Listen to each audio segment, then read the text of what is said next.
حضرت ابن الجوزی رحمۃ اللہ علیہ فرماتے ہیں کہ ایک درویش تھے، حضرت ابو ہاشم ان کا نام تھا. کہتے ہیں بڑی مجبوری تھی، مجھے کہیں جانا تھا تو کشتی نہیں مل رہی تھی. اچانک ایک کشتی گزرنے لگی تو میں بھی سوار ہونے لگا تو ملاح نے مجھ سے کہا کہ یہ ایک صاحب بیٹھے ہیں، بڑے امیر ہیں، ساتھ ان کی کنیز ہے، انہوں نے مجھ سے بک کر لی ہے ساری کی ساری. کیا کدھر سی سالم کرا لیا ٹانگا، وہ ساری کی ساری بک کر لی ہے تو میں تو کسی کو نہیں بٹھا سکتا. تو وہ جو صاحب بیٹھے تھے بڑے سیٹھ آدمی تھے، کہنے لگے میاں آپ کسی اور کشتی میں اور جو ان کی کنیز تھی نا وہ کہنے لگی چہرے سے کوئی نیک آدمی لگتا ہے. چلو اتنی سواریوں کی جگہ ہے، کسی کونے خدرے میں بیٹھ جائے گا، ہمارا کیا جائے گا. کہا اچھا چلو آ جاؤ. کہتے میں کونے میں بیٹھ گیا، تھوڑا رستہ آگے گیا، انہوں نے کھانے کا سامان نکالا، مجھے بھی کھلایا، لیکن کھاتے کھاتے میری نظر پڑی تو اس میں تو شراب کے برتن بھی تھے معاذ. پھر اس شخص نے کھانا کھانے کے بعد اس کنیز سے کہا کہ مجھے معاذ اللہ گانا سناؤ.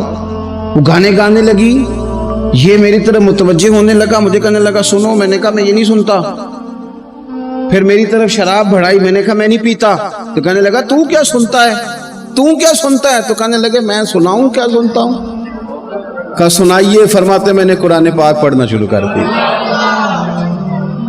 کچھ لوگ، میں آپ کو یقین سے کہتا ہوں، کچھ لوگ ایسے ہیں جن کی زندگی دور گزر گئی ہے مسجد سے، انہیں کو بندہ چاہیے جو تھوڑا سا جا کے پیغام حق سنائے. یعنی ان کو پتہ ہی نہیں ہے کہ دین میٹھا کتنا ہے، حسین کتنا ہے، قرآن میں چاشنی کتنی ہے، سرکار کی تعریف کا، نعت خوانی کا رنگ کتنا شاندار ہے. میرا یہ ماننا ہے کہ جسے رب رسول کے رنگوں کی خوشبو کا پتہ چل گیا نا، پھر دنیا کا کوئی اور رنگ اسے اپنی طرف مائل کر ہی نہیں سکتا، سوال ہی پیدا نہیں ہوتا. کچھ لوگوں نے سونگا نہیں ہے، آئے نہیں ہیں، قریب نہیں آئے. شیخ ابو ہاشم کہتے ہیں مجھے کہنے لگا سناؤ نا. امیر آدمی تھا، کبھی اس طرف گیا ہی نہیں تھا. ڈھیروں لوگ ہیں جو نہیں مسجد جاتے. الہاکم التکاثر حتی زرتم المقابر. اللہ فرماتے ہیں کہ تمہیں دولت کی ہرس نے اتنا عجیب الجھا دیا کہ قبروں تک پہنچ گئے تھے. بہت سارے لوگ ہیں قبر میں چلے جاتے ہیں، مسجد میں نہیں آتے. تو کہتے ہیں میں نے اسے چند آیتیں سنائیں، اس کی تو کیفیت ہی بدل گئی. کہنے لگا مولانا زندگی بڑی گناہوں میں گزری ہے، اب توبہ کر لوں تو مالک معاف کر دے گا. کارنامے خطرناک ہیں، پیچھے رجسٹر کالا سیاہ، معافی ہو جائے گی. دولت بڑی تھی تو پھر ہم نے بھی شراب کباب شباب میں اڑا دی ساری، معاف کر دے گا. تو کہتے ہیں میں نے کہا ہو بندے کے آنے کی دیر ہے، اس کی رحمت تو فوراً ہی قبول کر لیتی ہے. ویسے بھی عدل کریں تے تھر تھر کمبن، اونچیاں شانہ والے تجھے فضل کریں تے پھر تے بخشے جامن میرے جے منہ کالے. کہتے اس نے اس کنیز کو آزاد کیا، دولت اللہ کی راہ میں خیرات کی، 40 سال میرے ساتھ رہا. پھر میں نے اس کی زبان سے سوائے خیر کے جملہ نہیں سنا. ایک کی بات کرتا تھا، کہتا تھا شیخ کاش آپ مجھے تھوڑا پہلے مل جاتے، زندگی سے یہ گلا ہے کہ تو ذرا دیر سے ملا ہے. پہلے مل جاتے نا تو شاید میری زندگی کچھ اور دن بن جاتے. تھوڑی دیر اللہ والے کی صحبت. آپ فرماتے ہیں پھر وہ 40 سال کے بعد میرے سامنے انتقال ہوا، میں نے ہی دفن کیا، میں نے ہی قبر میں اتارا، جنازے کا اہتمام بھی میں نے ہی کیا. میرا یار تھا، دل لگ گیا تھا، پیار ہو گیا، میں پریشان رہتا. ایک دن خواب میں مل کے مجھے کہنے لگا فکر نہ کر، میں نے اپنے رب کو بڑا ہی مہربان پایا ہے، میں نے اسے بڑا کریم پایا ہے، معاف کرنے والا پایا ہے، درگزر کرنے والا پایا ہے. اس نے فضل فرما دیا، میرے گناہوں پر اس کے عفو و درگزر کا قلم چل گیا ہے، اور میرے حق میں جو فیصلہ آیا ہے وہ رحمت والا ہی آیا ہے. جو لوگ کہتے ہیں نا میرا دل نہیں بدلتا، جو لوگ کہتے ہیں میری کیفیت نہیں بدلتی، ذوق نہیں آتا، تو یہ حدیث بتاتی ہے کہ ذوق بھی کوئی خاص صحبت میسر آئے تو پھر ہی قائم رہتا ہے. وہ جو محبوب علیہ السلام نے فرمایا نا کہ اللہ کا بندہ وہ ہے جسے دیکھو تو رب یاد آ جائے. خاص لوگ ہوتے ہیں جن کی صحبت میں بیٹھنے سے انسان کا دل اللہ سے جڑتا ہے، رسول اللہ صلی اللہ علیہ وسلم سے جڑتا ہے، دین پر عمل کرنے کو طبیعت چاہتی.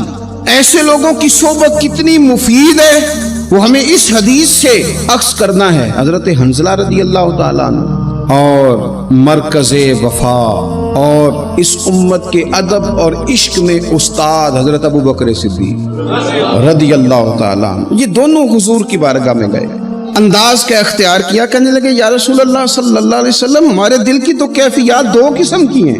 حضور جب ہم آپ کے پاس ہوتے ہیں نا، جنت اور دوزخ کا ذکر سنتے ہیں، ہمیں یوں لگتا ہے جنت اور دوزخ ہماری آنکھوں کے سامنے، دل کے اندر فوراً جذبات ابھر آتے ہیں کہ اب ہر خیر کا کام کرنا، اب جنت ہی کی طرف مائل ہونا ہے۔ ہماری قلبی کیفیات، ہماری باطنی کیفیت بدل جاتی، نور علی نور ہو جاتا ہے سارا کچھ۔ لیکن حضور جب ہم آپ کی بارگاہ سے اٹھ کے گھر جاتے ہیں، بال بچوں کے پاس جاتے ہیں، تو پھر وہ حال نہیں رہتا۔ یا رسول اللہ صلی اللہ علیہ وسلم یہ کیا ہے؟ تو محبوب نے کیا فرمایا؟ آپ یقین کریں جو اہل طریقت اور تصوف ہے نا، یہاں ان کی روحیں مچل جاتی ہیں۔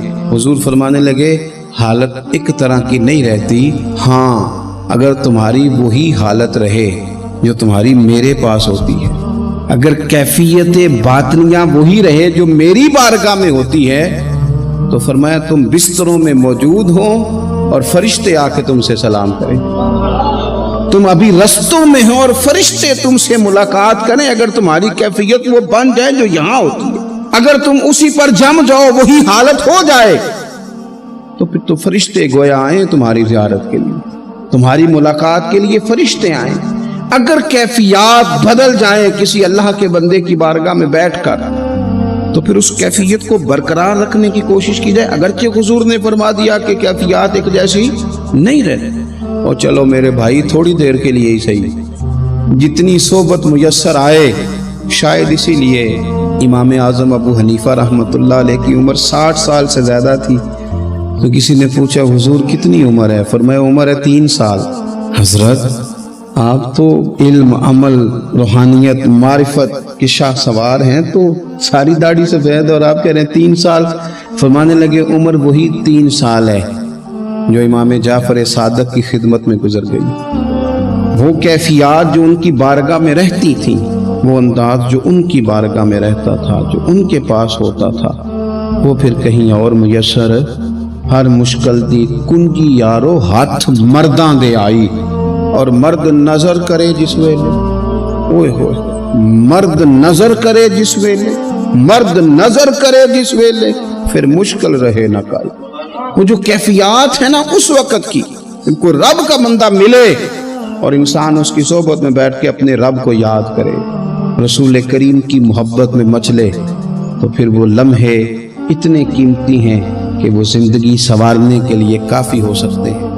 ایک صحابی تھے، نبی پاک صلی اللہ علیہ وسلم ایک جہاد پہ گئے تو وہ صحابی آئے، کالا کلوٹا رنگ، اور کچھ بیمار تھے تو جسم سے بدبو بھی آتی تھی، میرا روپ بھی نہیں تو میرا رنگ بھی نہیں، مینو یار منان دا ٹنگ بھی نہیں۔ بکریاں چرایا کرتے تھے، تو کسی نے کہا کہ وہ محبوب آئے ہوئے ہیں جو اعلان نبوت کرتے ہیں، تو کہتے میں اپنی بکریاں لے کے اس طرف آ گیا جہاں محبوب تھے۔ جب میں پہنچا تو اللہ کے رسول ایک چھوٹے سی پہاڑی تھی اس پہ بیٹھے تھے، میں دور کھڑا ہو گیا، میں نے کہا آپ ہیں وہ جو کہتے ہیں میں اللہ کا رسول ہوں؟ تو کہتے ہیں محبوب نے فرمایا دور کیوں کھڑے ہو، نیڑے آؤ میں بتاتا ہوں میں ہی اللہ کا رسول ہوں۔ تو کہتے ہیں میں نے کہا نہیں، میرے جسم سے بدبو آتی ہے، مجھے تو میرے اپنے پاس نہیں بٹھاتے، پسینہ آتا ہے تو بدبو نکلتی ہے، حضور میں نہیں قریب آتا۔ کہتے ہیں محبوب اٹھ کے کھڑے ہوئے، حضور قدم آگے بڑھاتے تو میں پیچھے بڑھاتا، حضور آگے میری جانب چلتے تو میں پیچھے ہوتا۔ فرماتے محبوب تیز دوڑے اور میرے قریب آئے تو نبی پاک علیہ السلام نے مجھے بغل گیر کر لیا۔ جب محبوب پاک علیہ السلام نے مجھے سینے سے لگایا اور کالا سیاہ میرا ماتھا اور اس پر پسینہ اور بدبو، کہتے ہیں محبوب نے جب میرے ماتھے پر بوسہ دیا تو میرا چہرہ بڑا کالا تھا پر میرا دل سارا نور سے معمور ہو گیا، اور میرے اندر سے آواز آنے لگی یہ جھوٹے نہیں، یہ اللہ کے سچے رسول ہیں۔ فرماتے میں کلمہ پڑھ گیا۔ محبوب سے کہا حضور بکریوں کا کیا کروں؟ فرمایا جس کی ہیں ادھر ہانک دے وہ لے جائے۔ کہتے ہیں بکریاں چلی گئیں، میں نے کہا میرے لیے کیا حکم ہے؟ تو حضور نے فرمایا یہ تلوار ہے، وہ گھوڑا ہے، وہ میدان ہے، جہاد کر۔ کوئی وضو نہیں، کوئی غسل نہیں، کوئی نماز نہیں، کوئی سجدہ نہیں، تلوار لی، میدان میں نکلے، جہاد شروع ہوا، چند منٹ گزرے کہ شہید ہو گئے۔ صحابہ کہتے ہیں اللہ کے رسول ان کے سرانے کھڑے ہوئے،